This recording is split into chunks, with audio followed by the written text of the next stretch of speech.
আমি প্রিয়াঙ্কা আজকে আবার চলে এসেছি সিঙ্গাপুর এবং থেকে তোমাদের সকলের জন্য একটা মজাদার রেসিপি নিয়ে। আজকে আমি সাবুদানা দিয়ে একটা খুব সহজ পদ্ধতিতে স্ন্যাক্স বানিয়েছি। বন্ধুরা, তোমরা যারা এখনও আমার চ্যানেলটিকে সাবস্ক্রাইব করোনি তারা কিন্তু আমার চ্যানেলটিকে সাবস্ক্রাইব করে রেখো, তাহলে কিন্তু আরও সুন্দর সুন্দর মজার অনেক কিছু ব্লগ তোমরা দেখতে পাবে আমার এই চ্যানেলে।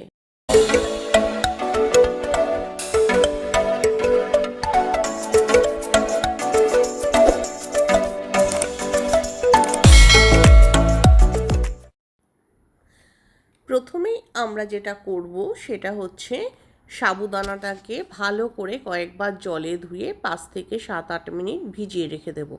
তারপরে জলটা ফেলে দিয়ে 15 মিনিটের মতো সাবুদানাটাকে রেখে দেব, যাতে জলটা ভালো করে ঝরে যায়। এইবার সাবুদানার মধ্যে আমি 2টো ডিম ভেঙে দিয়ে ডিমটাকে সাবুদানার সাথে খুব ভালোভাবে মিশিয়ে নিয়েছি। আমাদের মনে রাখতে হবে সাবুদানা থেকে জলটা কিন্তু ভালোভাবে ঝরিয়ে রাখতে হবে, নইলে কিন্তু এই যে ব্যাটারটা তৈরি হচ্ছে সাবুদানা আর ডিম দিয়ে, সেটা কিন্তু এতটা সুন্দর হবে না। এবার এই ব্যাটারটাতে স্বাদ মতো নুন মেশাতে হবে এবং সেটাকেও ভালো করে মিশিয়ে নিতে হবে। এর মধ্যে আমি এবার একটু গোলমরিচের গুঁড়ো মেশালাম। তোমরা চাইলে কিন্তু এর মধ্যে ছোট ছোট করে লঙ্কা কুচিয়েও দিয়ে দিতে পারো।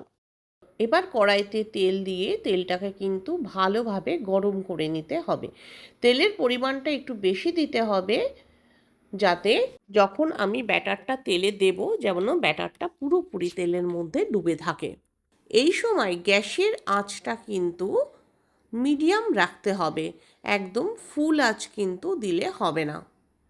ভাজাটা অলমোস্ট হয়ে আসবে, তখন কিন্তু আমরা গ্যাসের আঁচটা হালকা করে একটু বাড়িয়ে দিতে পারি এবং তারপর ভাজাটা হয়ে গেলে সেই ভাজাটা আমরা কিন্তু ছেঁকে তুলে নেব।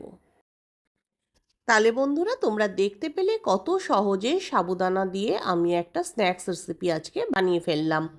আশা করি তোমাদের সকলের আমার এই ভিডিওটা ভালো লেগেছে। আর ভালো লাগলে কমেন্ট করে কিন্তু অবশ্যই আমাকে জানাবে। আর যারা যারা বাড়িতে এই রেসিপিটা ট্রাই করবে তারা কিন্তু অবশ্যই আমাকে জানাবে বাড়ির সকলে এই স্ন্যাক্সটা কেমন খেলো।